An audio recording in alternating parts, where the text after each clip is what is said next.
la merde. C'est bien, c'est avec ce genre de remarques qu'on sauve la Terre. Bien, puisque nous avons réussi à nous mettre en contact avec notre collègue, je propose que nous fassions un bilan rapide de la situation. Paramount, nous vous écoutons. Oui, alors, on estime actuellement que 20% des personnages sont sortis de la toile, et à un rythme qui s'accélère chaque jour et dans un ordre complètement aléatoire. Le nombre de serial killers est passé de 150 000 à 3,4 millions. Les menaces extraterrestres ont été multipliées par 850. Et alors, la proportion de femmes sublimes est passée de 3% à 60% de la population. Après, le bilan n'est pas complètement négatif. Grâce aux serial killers, le chômage a baissé. Il n'y a jamais eu autant de coups de foudre et puis les gens chantent et dansent partout, tout le temps. Ouais. Et puis on a hyper bien géré le coup de la blague géante des années 50. Et dire qu'elle voulait bouffer la terre toute crue.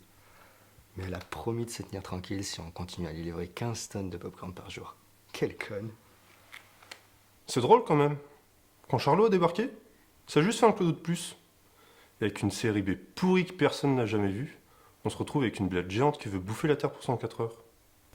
Le popcorn ne suffira pas toujours, et vous le savez. Les années 80 vont débarquer sous peu. C'est la guerre, messieurs.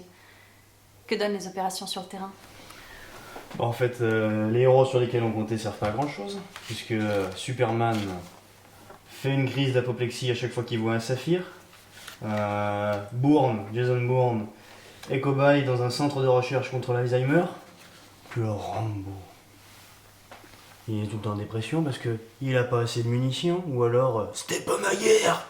Donc forcément, il me fait chier. Vraiment, je suis déçu. Surtout qu'il nous coûte une fortune en plus. Et il faut surtout pas oublier qu'il y a James Bond qui va débarquer. On n'aura jamais les moyens. En revanche, on a fait des recherches quand on a vu qu'Hannibal Lecter était mort après avoir bouffé Charlotte aux fraises. Et les conclusions sont formelles. Ils font une allergie mortelle aux personnages nunuches. Dès qu'ils en tuent un seul, ils crèvent. Ils sont tous diabétiques. C'est drôle, j'aurais jamais cru. Mais du coup, il y aurait moyen de s'en servir comme bouclier humain.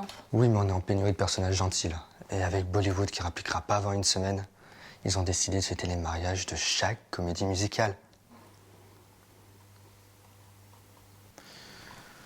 Il n'y a qu'une seule solution. Il faut gagner du temps en produisant nous-mêmes nos propres personnages pourris. Comme ça, il sera notre pote. Il faut créer et diffuser de la niaiserie à l'état pur. Vous pensez à Amélie Poulain 2 ? Je crois qu'il va falloir ressusciter Hélène et les garçons. Non. Ce n'est pas à ce prix que nous voulons sauver la Terre. Vient un moment où il faut savoir mourir dignement. La tête haute, et le cœur pur, et les mains tachées de sang plutôt que de boue.